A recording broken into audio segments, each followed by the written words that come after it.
I did not think very much about what would Jewish life be like there. I really wanted a strong Jewish community, but not something so big that I would get lost in it. When I came to Princeton, I was not Jewish. I had the option of choosing which Rosh Hashanah service I wanted to go to. I knew that being Jewish and being Jewish at Princeton and beyond was incredibly important to me before I got here. I just didn't know what that meant. I remember when I was applying there, when I'd go there, and I think plenty of people have this experience, is like, what nice Jewish boy would go to Princeton University? There was still the difference between people's perceptions of the university and the reality of what it was like to be Jewish there. My grandfather, Marcus Lester Aaron, class of 1920, wrote during his time at Princeton from 1916 to 1920. For the last 6 or 8 weeks, a few of my friends have been meeting here in my room regularly every Friday evening for service. I think I can say without the slightest exaggeration that there can be no more broad-minded institution of higher learning or any other kind of learning anywhere than Princeton. In one of the letters from November of his freshman year, he talks about hanging up his banner for the first time, his class banner, 1920, and it's hung in my dorm room every year. It's a nice reminder of one of the reasons why I wanted to come to Princeton is tradition.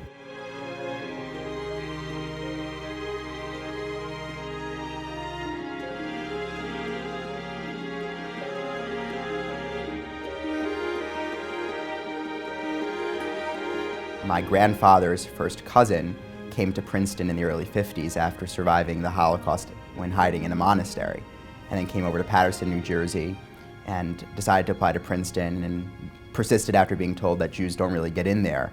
And then he came here in the early 50s. The objective of 100%, which I believe started in the 1940s after World War II, was to prevent a situation where some members of a class would not be selected for any club and would therefore not have a full social life at Princeton. Every club had to interview everybody once or twice, I think was the rule at that point. And then they'd slowly cut people. I was a member of the sophomore Bicker committee, and I saw that the people who were not getting bids, that a large number of the people in trouble were Jews. You know, and I only got a bid from one of them, which was at the time considered in the lower tier. And I thought that something should be done about it, and I went public with it. These clubs were really a very important and integral part of Princeton, and that therefore it was part of Princeton as an institution, and that discrimination should not be allowed. And I said to President Cohen, this is just wrong. It cannot be tolerated. It sends out the wrong message about Princeton everywhere, and something should be done. And you're the person to do it.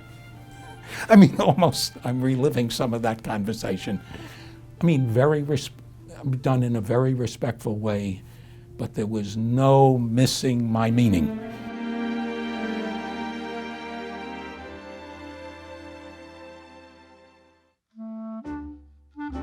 For me, thinking about what the Orthodox Jewish community looks like was really important, and what daily services were going to look like and how large those were going to be. My first year, before Stevenson Hall opened with the kosher facility, the kosher dining option was to eat at Yavne House off campus. In the Orthodox community, we call it Yavne, and it's been around for over 50 years at this point. The early years of Yavne were on Olden Street, but they had moved close to us at 46 Wiggins.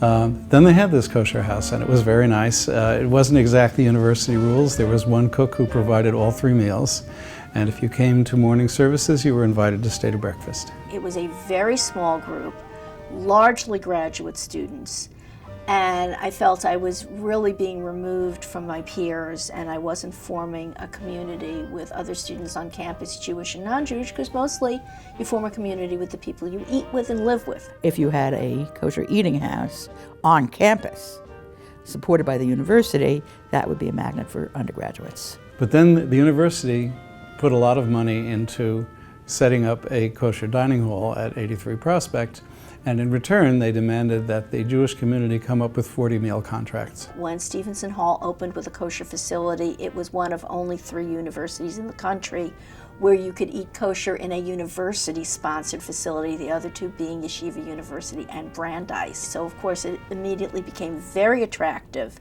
to more observant people. Stevenson Hall was a place where tons of people came who weren't a part of the Jewish community, and it was a warm, welcoming place. So it made an enormous difference to come to the students who otherwise would have been happy to eat their TV dinners that were kosher. There's a quiet comfort where when you have certain pieces of life that are in place, especially as a Jewish person, if it comes to kosher food, when it comes to religious events, right, prayer, things like that, when those things are there, you can really live. So an eruv is an enclosure. It's in many ways like a fence or a doorway. And what the university has been amazing to do is to, in many respects, create that enclosure so that we can feel a part of it and contribute and benefit from Princeton as a whole. Princeton has an eruv. That's really beautiful.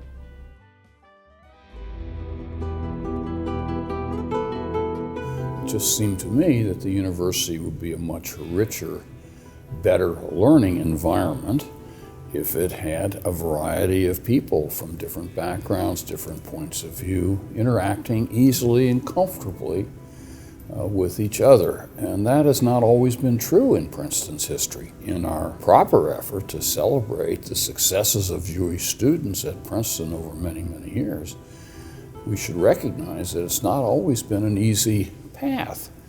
I mean, there were Jewish quotas that I was very well aware of when I came here as a graduate student, so there was not a very nice history. And so it seemed to me important to do something about that. I became particularly aware of this problem at the undergraduate level as a result of teaching.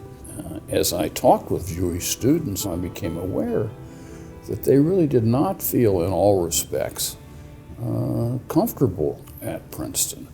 They felt isolated and really not at home fully. My dad tells a story that students put together a proposal saying, let's create a space for Jewish services on campus that might be a little bit, bigger than what they had in Murray Dodge at the time. So they put together a proposal for a Hillel Center in Chancellor Green and presented it to President Bowen. And President Bowen at the time said that, he liked the idea, but that wasn't where they were going, but felt that there was an obligation that Princeton had to foster Jewish life and had a historical obligation. So I woke up one morning and I went to get in Daily Print sitting outside my door, and I remember seeing the headline, Shapiro named president or something like that, and I just stared at it like, almost in disbelief that they picked a Jewish guy to be president of this university. A new kind of tiger is arriving, and I wasn't quite sure what they meant from the Jewish community's point of view. Yeah, they were very excited that I was appointed president. They were also very worried.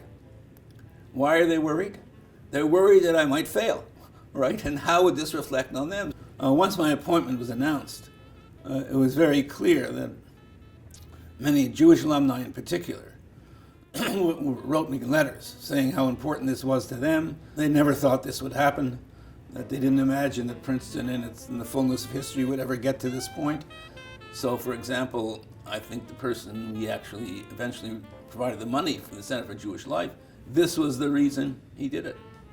He didn't do it for any other reason. He just said to me, if Princeton can change that much, then I can support them.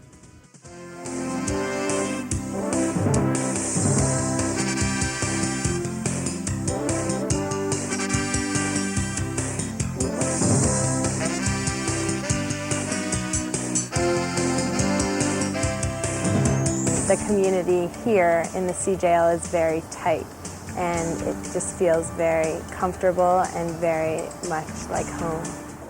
I was among the class that was the first to benefit from the Center for Jewish Life for our entire 4 years on campus. When CJL was built, it was the first university building you would see as you drove up Washington Road toward campus. The CJL had a really big role in making Princeton feel like home to me. Now I've undergone a conservative conversion 2 years ago now, with everyone singing together and people who were there to celebrate me. That's really when it really hit me that this is the moment. This is what means a lot to me. We don't all have to agree or practice our Judaism the same way, but that there's a place for all of them. I didn't know that there was such a lively community with so many different Jewish backgrounds represented. So that was a great thing to discover upon arrival, and it actually changed my perception of Princeton. Every Friday night after Shabbat dinner, everybody would get together either at the Chabad house or Hillel or somebody's house on campus or off campus and just have discussions about what are the ethics of this and how do you feel about this. And in that sense, it felt like community is a big part of a lot of religions, but for me, for Judaism, that was Judaism. Neither Chabad nor the CJL or the Jewish community generally would be where it is without the university's efforts thus far, but my hope would be that the university continues to want to integrate as much as possible these things in a way that allows them to completely flourish.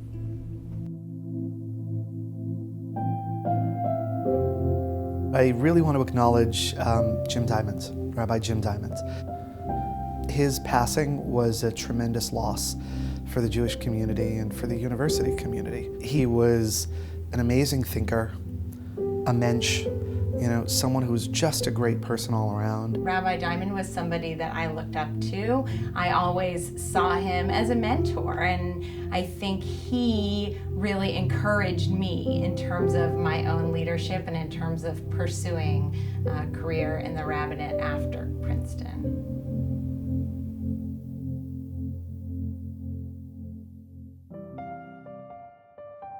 There's so many rich opportunities for learning about Jewish texts, about Jewish history, and just getting a much richer picture of not only what Judaism is, but how I would want it to interact with my own life. I think the university's commitment to the program has been fantastic, and I think the involvement of the faculty, and now the younger generation of faculty, which is so impressive, was started by a core of faculty, now many of whom have retired, and there's a whole new cadre, which is just terrific to see it grow.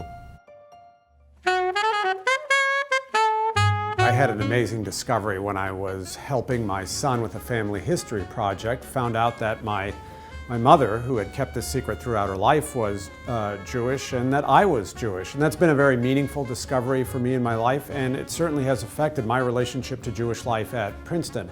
In my first year as president, the students invited me to participate in their all-night talk show, which was called All Nighter with David Drew.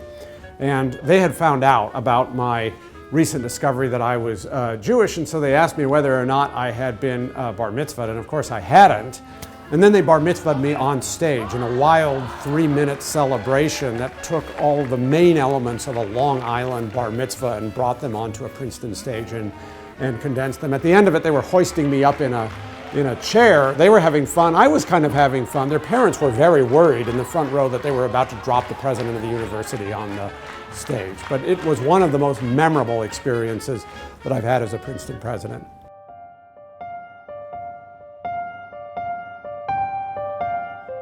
It's wonderful to be able to celebrate 100 years of Jewish life and recognize all that's happened in the past. We are recognizing that we have a lot of traditions that we have celebrated for a long time at Princeton, and newer traditions and ways of thinking about the institution that are equally meaningful and add to the Princeton that we are today and the Princeton that we want to be in the future. I think this conference is a special opportunity to make that happen.